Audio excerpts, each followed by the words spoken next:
I'm Papa Joe Barfield with the San Antonio Real Estate Journal. I'm here today with Jeff Hamilton of United Lending in San Antonio. Last week I talked to Alex Castillo about FHA loans and some of the upcoming changes that will affect home buyers. Today Jeff will talk to us about conventional loans. Specifically, what we want to talk to Jeff about is, first of all, what is a conventional loan?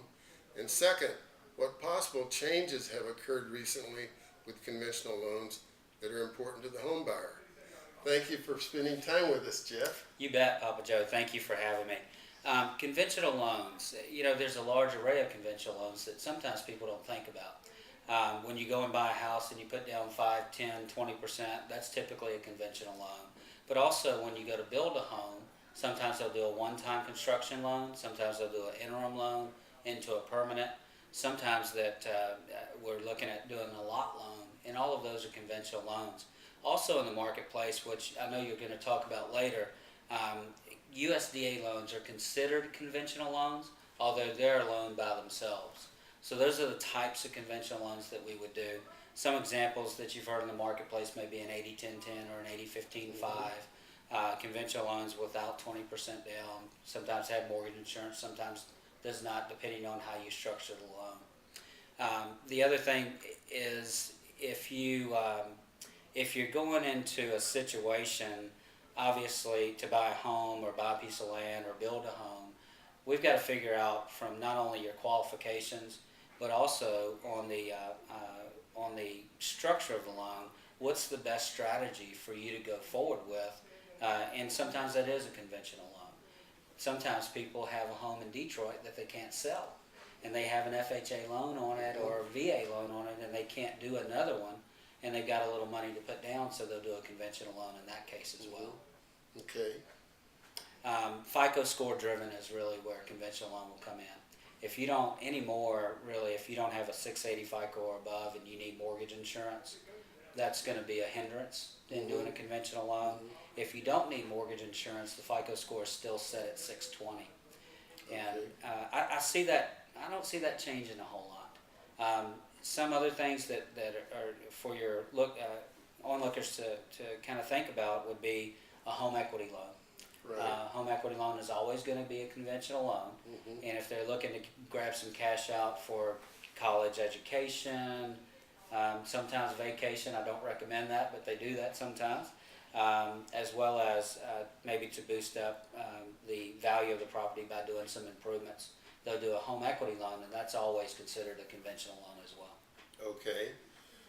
Well, Jeff, I have a kind of a dumb question. Yeah. That is, like last week we learned that FHA loan, the FHA loan has looser credit requirements, lower down payment, higher seller concessions possible. So under what condition would, say, a first-time home buyer, under what condition would they want to do a conventional loan?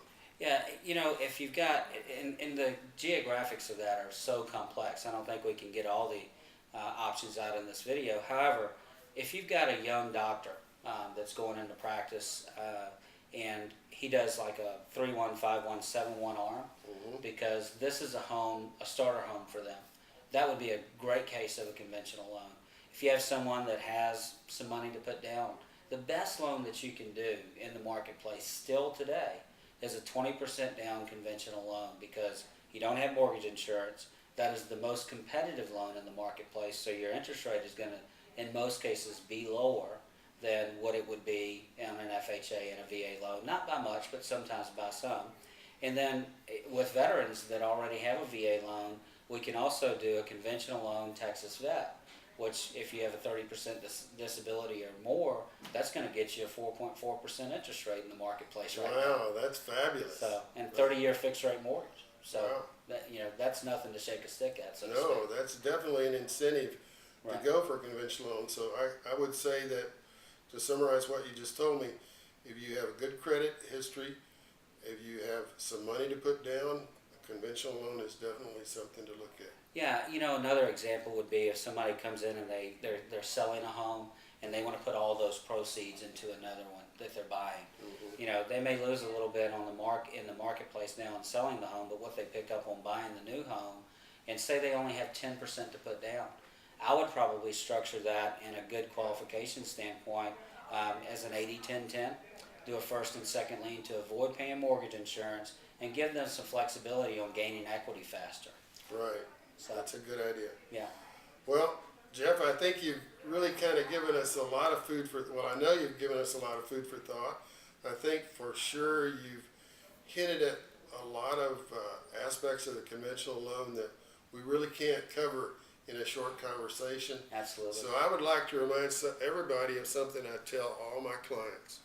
For lending questions, you really need to approach a professional lender. Real estate agents are good at selling and finding homes, but the lender is really the person that has the expertise and the knowledge to give you the correct answers. And we sure do try. You bet. You know, it's a changing environment that we live in these days. But you know what I always try to get out in every video that I do, if there is money to lend, and there will be money to lend for a long time. And whether it be a conventional FHA, USDA, or a VA loan, you definitely do need to talk to a professional, not only on our side, but on your side as well. Right. Well, Jeff, thank you for spending time with me today. You bet. Thank you, Papa Joe. I'm Papa Joe Barfield with the San Antonio Real Estate Journal. And remember, I love to help folks find their dream home. So how can I help you? Thank you.